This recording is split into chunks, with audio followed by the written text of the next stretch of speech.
Hey guys, we're here at the 7-Eleven and I got my little bottle here, so I'm gonna quickly, before the guard can see me, I'm gonna pour quick drink, okay? I got Bloody Mary here, so I just want to put some vodka here. Okay, nice. This is a secret maneuver. I'm here with my very good buddy, Bryan.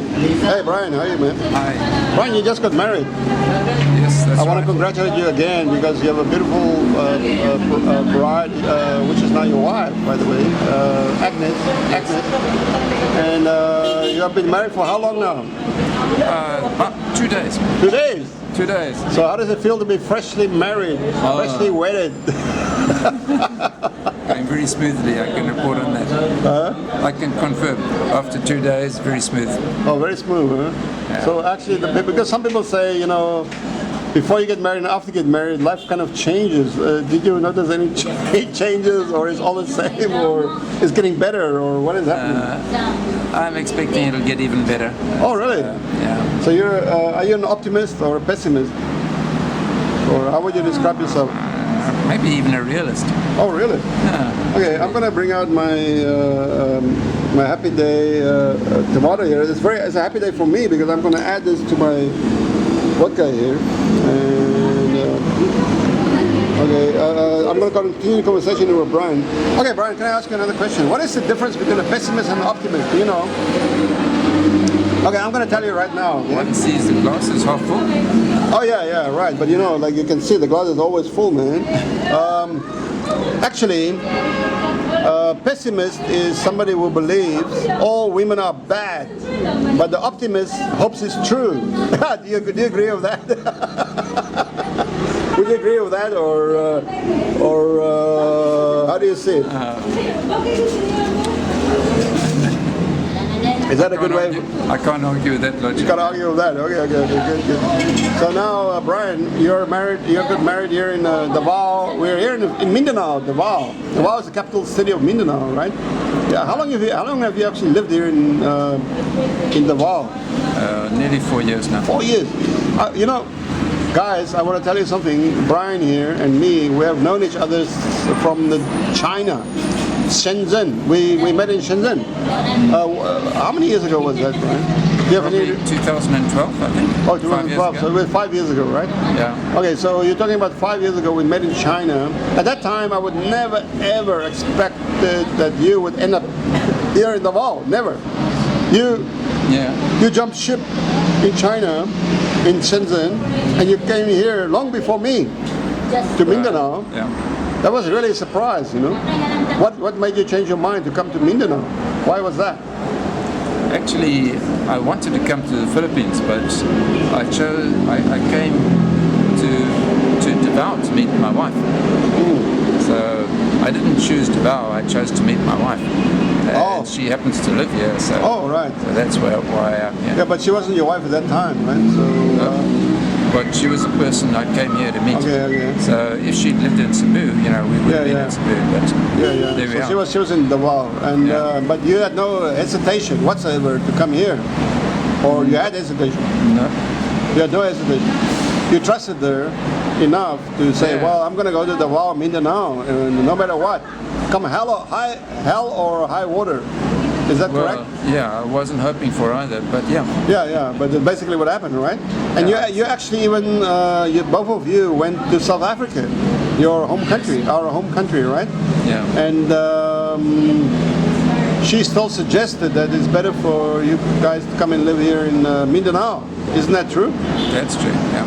Okay, that's amazing, right? Because, you went to Cape Town, isn't it? Which is every year voted the best city in the world. You know, the best city in the world. So she said, basically, we would rather live in Davao than living in the best city in the world, which is Cape Town. Yeah. What do you think about that? Well, that's true. But the reason why is because her family is here.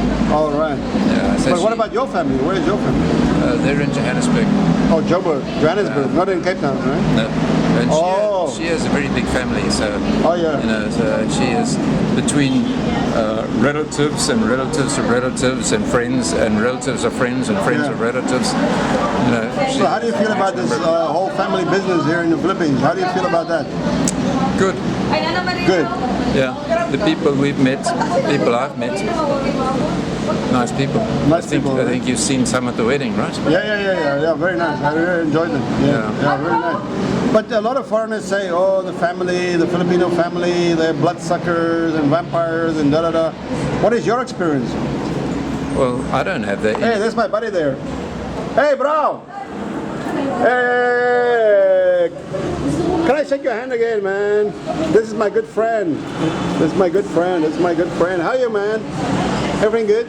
Okay, sharp. So everything good.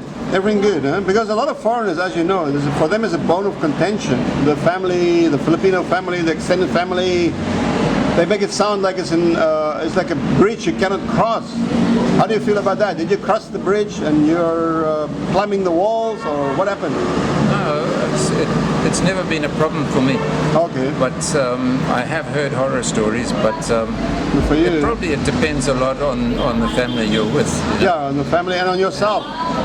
Your own attitude too, right? Sure. What is your attitude about it? My attitude is quite simple. That's, you know, we have a limited amount of money, and I need to look after it carefully. So, at the same time, you can't ignore other people who need some help sometimes. So, but everybody's in agreement. Yeah, I think I get on well with the family, and they get on well with me. And Agnes is she has a strong personality, and she lays down the rules, you know, or is that, how do you see it? She probably does with her family, yeah. So certainly Agnes is a person who would not tolerate anyone trying to scam or scheme. Yeah, or trying to take advantage. Yeah. That's what I mean. That's exactly what I mean. Yeah. So basically, this is my impression too in the Philippines, is that your girlfriend or your wife is the one who will protect you from whatever, you know, whoever comes up to you. I think that's generally good advice. Yeah. So. Wow, so many fire trucks tonight. Yeah, so if your wife is kind of lame, weak, if your wife is weak in that respect, then you better not bothering. Then you have a problem. Yeah. Then you have a problem, and this is exactly my, Oh, look at this! She has the eyes bigger than her. Very funny. So. A lot of guys here seem to saddle up the wrong horse, so to speak. They get involved with girlfriends or whatever, wives or whatever, that are not really, not a lot, but I mean a certain number, a minority. Yeah. To be honest, I haven't met many guys that are, but majority of guys I've met, foreigners now, have really good partners, excellent, protecting them, taking care of them, nursing them, you know, advising them, you know, really in every single way. That's my impression. I don't know. How do you see that kind of situation? I think that's largely the case. Yeah.